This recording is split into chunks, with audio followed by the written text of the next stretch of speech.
Hello, അസ്സാം വലൈക്കും. Melted ചോക്ലേറ്റും ക്രിസ്പി ആയിട്ടുള്ള കുക്കീസും ചേർന്നാൽ എങ്ങനെ ഉണ്ടാകും? അപ്പം വായിൽ കപ്പലൊടിക്കുന്ന രീതിയിലുള്ള നല്ല അടിപൊളി ചോക്ലേറ്റ് കുക്കി പൈ റെസിപ്പിയാണ് ഞാൻ ഇന്ന് കാണിക്കുന്നത്. ഇതിനായിട്ടൊരു ബൗൾ എടുത്തിട്ടുണ്ട്.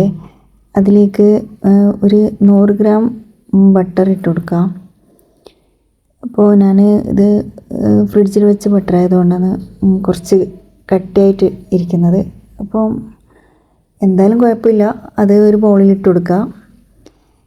അത് മെൽറ്റാക്കി എടുക്കുക. ഓവനിൽ വെച്ചോ അല്ലെങ്കിൽ ചൂടുവെള്ളത്തിൻ്റെ മുകളിൽ വെച്ചോ ഡബിൾ ബോയിൽ ചെയ്തോ എങ്ങനെയാണെങ്കിലും അത് മെൽറ്റാക്കി എടുക്കുക. ഇത് മെൽറ്റാക്കി എടുത്തിട്ടുണ്ട്. അതിലേക്ക് 3/4 കപ്പ് ഷുഗർ ചേർത്ത് കൊടുക്കണം. ഞാനിപ്പോൾ 1/2 കപ്പ് ബ്രൗൺ ഷുഗറും 1/4 കപ്പ് വൈറ്റ് ഷുഗറാണ് ചേർത്ത് കൊടുക്കുന്നത്. അപ്പം അത് മൊത്തത്തിൽ വൈറ്റ് ഷുഗറായാലും വല്ല പ്രശ്നം ഉണ്ടാവില്ല. അപ്പം ഒരു ചൂയി ടേസ്റ്റ് കിട്ടാൻ വേണ്ടിയിട്ടാണ് ഈ ബ്രൗൺ ഷുഗർ ചേർത്ത് കൊടുക്കുന്നത്. വലിയ വ്യത്യാസങ്ങളൊന്നും ഉണ്ടാവാൻ പോകുന്നില്ല. അപ്പം ഞാൻ 1/4 കപ്പ് വൈറ്റ് ഷുഗർ കൂടെ ഇതിലേക്ക് ചേർത്ത് കൊടുക്കുന്നുണ്ട്. ടോട്ടല് 3/4 കപ്പ് ഷുഗറാണ് ചേർത്ത് കൊടുക്കേണ്ടത്. അപ്പോൾ ഇത് പൊടിച്ച് ചേർക്കുകയാണെങ്കിൽ അത് വേഗം മെൽട്ടായി കിട്ടും. അപ്പം ഞാനത് നിങ്ങൾക്ക് കാണിക്കാൻ വേണ്ടിയിട്ട് ഗ്രാനുലഡ് ആയിട്ട് തന്നെയാണ് ഇതിലിട്ട് കൊടുത്തത്. അപ്പം അത് നന്നായി വിസ്ക് ചെയ്തിട്ട് അലിയിച്ചെടുക്കുക. അപ്പം ഇത് ഇതേ പരുവത്തിലാണ് കിട്ടിയത്, ഒരു ചുഴിയായിട്ടാണ് കിട്ടിയത്.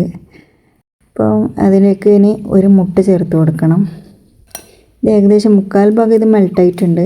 ഇനി കുഴപ്പമില്ല, അത്ര ഷുഗർ ഗ്രാനുലഡ് ആയിട്ട് ഉണ്ടായാലും കുഴപ്പമൊന്നുമില്ല. അപ്പോൾ ഒരു മുട്ട ചേർത്ത് കൊടുത്തിട്ടുണ്ട്. പൊടിച്ച പഞ്ചസാരയാണ് ചേർത്ത് കൊടുക്കുന്നുണ്ടെങ്കിൽ 3/4 കപ്പ് അത് പൊടിച്ച് കഴിയുമ്പോൾ ഒരു കപ്പോളായിട്ട് മാറും. മുട്ട നന്നായിട്ട് യോജിച്ച് കിട്ടിയിട്ടുണ്ട്. മുട്ട കൂടുതൽ ചേർക്കാൻ പാടില്ല, ഒരു മുട്ട മാത്രമേ ചേർക്കാൻ പാടുള്ളൂ. എന്നിട്ട് ഇതിലേക്ക് ഈ എസൻസ് ചേർത്ത് കൊടുക്കുക. അത് ഒരു 2 ഡ്രോപ്സ് ചേർത്ത് കൊടുത്താൽ മതി. കൂടി വന്നാൽ 1/2 ടീസ്പൂൺ, അതിൽ കൂടാൻ പാടില്ല. കാരണം വാനില എസൻസിൻ്റെ ഒരു കുത്തുന്നൊരു ടേസ്റ്റ് വരും. അത് നന്നായിട്ട് ഇളക്കി കൊടുക്കാം.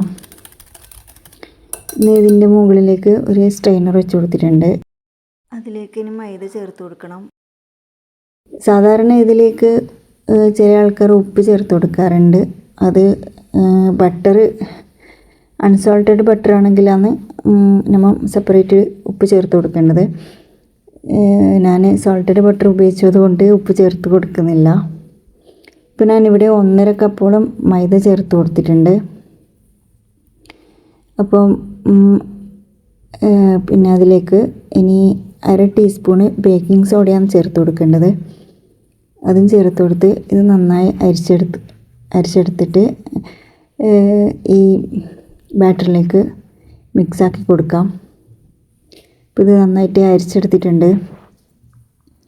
നന്നായിട്ടൊരു സ്പാച്ചിൽ വെച്ചിട്ട് മിക്സാക്കി കൊടുക്കാം. നമുക്ക് കൈ കൊണ്ട് മിക്സാക്കിയാലും മതി.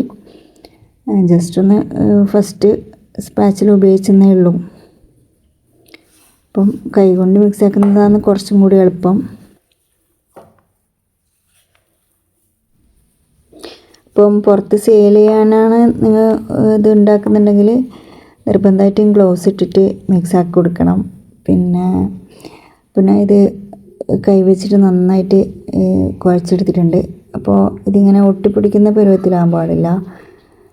ഇത് ജസ്റ്റ് ഒന്ന് ഉരുട്ടിയെടുക്കാൻ പാകത്തിലായിരിക്കണം. ഇപ്പോൾ നന്നായിട്ട് മിക്സാക്കിയിട്ടുണ്ട്. ഇതിൻ്റെ ടെക്സ്ചർ ഇങ്ങനെയാണ്. ഇപ്പം കൂടുതൽ ലൂസാകാനും പാടില്ല, ഓവർ കട്ട് ചെയ്യാനും പാടില്ല, അങ്ങനെ ആയിരിക്കണം. ഇതിലേക്ക് 1/2 കപ്പ് ചോക്കോ ചിപ്സ് ചേർത്ത് കൊടുത്തിട്ടുണ്ട്. ഡാർക്ക് ചോക്കോ ചിപ്സാണ് ചേർത്ത് കൊടുത്ത്. നിങ്ങൾക്ക് ഇഷ്ടമുള്ളത് ചേർത്ത് കൊടുക്കുക. മിൽക്ക് ചോക്ലേറ്റ് ആയാലും കുഴപ്പമില്ല. എങ്ങനെയായാലും ഇത് കാണാനുള്ളൊരു ഭംഗിക്ക് വേണ്ടി ചേർത്ത് കൊടുക്കുന്നതാണ്. അപ്പോൾ ഹെൽത്തി ആയിട്ട് വേണമെങ്കിൽ നമുക്ക് പ്രീമിയം ചോക്ലേറ്റ് ചിപ്സ് കിട്ടുന്നുണ്ട്, അത് ഇട്ട് കൊടുക്കാം. അപ്പോൾ അതെല്ലാം നിങ്ങളെ ഇഷ്ടത്തിനനുസരിച്ചിട്ട് ചേർത്ത് കൊടുക്കുക. ഇത് നന്നായിട്ട് കുഴച്ചെടുത്തിട്ടുണ്ട്, മിക്സാക്കി കൊടുത്തിട്ടുണ്ട്. അത് മാറ്റി വെക്കാം. ഇനിയൊരു കേക്ക് ടിൻ എടുക്കാം. ഞാനിപ്പോൾ 7 ഇഞ്ചിൻ്റെ കേക്ക് ടിന്നാണ് എടുത്തിട്ടുള്ളത്. അതിലേക്ക് കുറച്ച് ഓയിൽ സ്പ്രെഡ് ചെയ്ത് കൊടുക്കാം.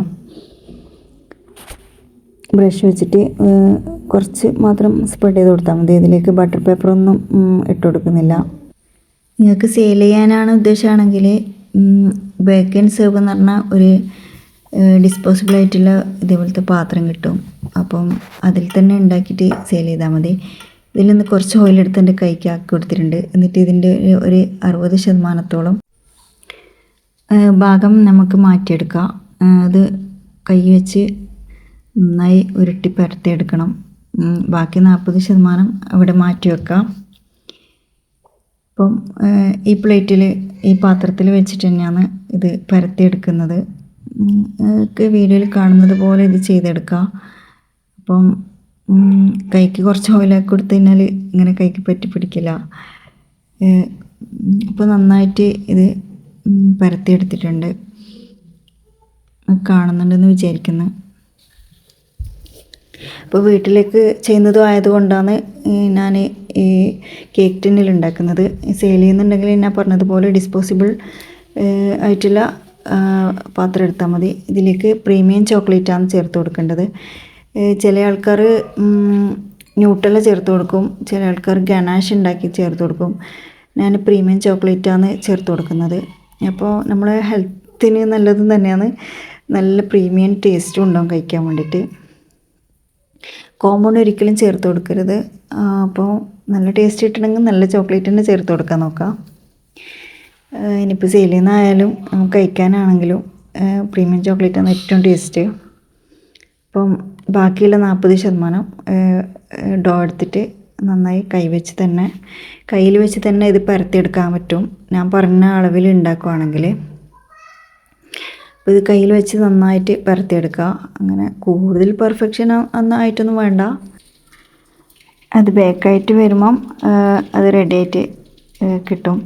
അപ്പം ജസ്റ്റ് ഒന്ന് പരത്തിയിട്ട് കൊടുത്താൽ മതി. ഇത് ചെറിയൊരു കളർ ചേഞ്ച് ആയിട്ടുണ്ട്. അത് എന്താണെന്ന് വെച്ച് കഴിഞ്ഞാൽ അതിൽ ചോക്കോ ചിപ്സ് ചേർത്തിട്ടുണ്ടല്ലോ, അപ്പോൾ അതിൻ്റെ കളറാണത്. എന്നിട്ട് നന്നായിട്ട് ഒന്ന് ലെവലാക്കി കൊടുക്കുക. കൂടുതൽ പ്രസ് ചെയ്യാൻ നിൽക്കണ്ട. അതിൻ്റെ സൈഡിലും ജസ്റ്റ് ഒന്ന് ഒട്ടിച്ചു കൊടുത്താൽ മതി. അപ്പം ഇത് ഞാനൊന്ന് ജസ്റ്റ് ഒന്ന് ഡിവൈഡ് ചെയ്തിട്ട് എടുക്കുന്നുണ്ട്. അപ്പോൾ നിർബന്ധമൊന്നുമുള്ള കാര്യമൊന്നുമല്ല, സെയിലും എങ്ങനെയൊന്നും ചെയ്യേണ്ട. ഇത് വീട്ടിലേക്ക് ഉണ്ടാക്കുന്നത് കൊണ്ട് അങ്ങനെ ജസ്റ്റ് ഒന്ന് കുട്ടികൾക്ക് ഉണ്ടാക്കി കൊടുത്തതാണ്. അതൊന്ന് ജസ്റ്റ് ഒന്ന് ഡിവൈഡ് ചെയ്ത് കൊടുത്തതേ ഉള്ളൂ. അപ്പം കഴിക്കാൻ എളുപ്പത്തിന് വേണ്ടിയിട്ട്. ഇനി ഇത് ബേക്ക് ചെയ്തെടുക്കാം. 150 ഡിഗ്രിയിൽ 10 മിനിറ്റ് പ്രീ ഹീറ്റ് ചെയ്ത ഓവനിലേക്കാണ് ഇത് ബേക്ക് ചെയ്യാൻ വേണ്ടിയിട്ട് വെക്കുന്നത്. അപ്പം ചില ആൾക്കാരിത് ഒരു 10 മിനിറ്റ് നേരം ഫ്രിഡ്ജിൽ വെച്ചതിന് ശേഷമാണ് ബേക്ക് ചെയ്യൽ. ഞാനിത് ഡയറക്റ്റ് ഓവനിലേക്കാണ് വെച്ചത്. കാരണം ഞാൻ മെൽറ്റഡ് ചോക്ലേറ്റ് അല്ല ചേർത്തത്, ചോക്ലേറ്റ് പീസസാണ് ചേർത്ത് കൊടുത്തത്. അതുകൊണ്ട് ഡയറക്റ്റ് ഓവനിലേക്ക് വെച്ച് കൊടുക്കുന്നേ ഉള്ളൂ. ഇത് തായ് മേലെയും കോയിൽ ചൂടാക്കി ഓവനിലേക്ക് 20 മിനിറ്റ് 150 ഡിഗ്രിയിലാണ് ഞാനിത് ബേക്ക് ചെയ്യാൻ വെച്ചത്. നിങ്ങൾ ഓവൻ്റെ സൈസ് അനുസരിച്ചിട്ട് ബേക്കിംഗ് ടൈമിൽ മാറ്റം വരും.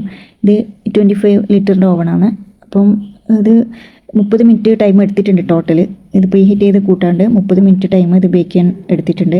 അപ്പോൾ നിങ്ങൾ ഓവൻ ഇതിനേക്കാളും ചെറുതാണെങ്കിൽ ഇപ്പോൾ ടൈം ഇതിനേക്കാളും കുറവായിരിക്കും. ഇനി വലുതാണെങ്കിൽ 40 മിനിറ്റോളം ചിലപ്പോൾ എടുത്തുനിന്ന് വരും. അപ്പോൾ അത് ശ്രദ്ധിച്ചിട്ട് ബേക്ക് ചെയ്യാൻ വേണ്ടി വെക്കാം. കരിഞ്ഞു പോകാതെ നോക്കണം. പിന്നെ ഇപ്പോൾ നല്ല ക്രിസ്പി ആയിട്ടുള്ള നല്ല ക്രഞ്ചിയും നല്ല മെൽറ്റഡ് ചോക്ലേറ്റ് ആയിട്ടുള്ള ചോക്ലേറ്റ് കുക്കി ഇപ്പോൾ ഇവിടെ റെഡി ആക്കി ഇട്ടിട്ടുണ്ട്. നല്ല ടേസ്റ്റ് ഉണ്ടായിട്ടുണ്ട് അതിന് കഴിക്കാൻ വേണ്ടിയിട്ട്. അപ്പോൾ എല്ലാവരും ട്രൈ ചെയ്ത് നോക്കുമെന്ന് വിചാരിക്കുന്നത്. അപ്പം ചില ആൾക്കാർ ഇതിലേക്ക് ന്യൂട്ടെല്ല ചേർത്ത് കൊടുക്കും. വേണമെങ്കിൽ ഞങ്ങൾക്ക് ഡയറി മിൽക്കും ചേർത്ത് കൊടുക്കാം. എന്ത് ചേർത്തിട്ടും നല്ല പ്രീമിയം ചോക്ലേറ്റ് ചേർത്തിട്ട് തന്നെ ഇത് ഉണ്ടാക്കാൻ ശ്രദ്ധിക്കുക. എല്ലാവരും ട്രൈ ചെയ്ത് നോക്കുമെന്ന് വിചാരിക്കുന്നത്. അപ്പം വീഡിയോ ഇഷ്ടമായിട്ടുണ്ടെങ്കിൽ ലൈക്ക് ചെയ്യുക, ഷെയർ ചെയ്യുക, സബ്സ്ക്രൈബ് ചെയ്യുക. ഇൻഷാ അല്ലാഹ് പുതിയ റെസിപ്പി ആയിട്ട് വീണ്ടും കാണാം. Okay, by.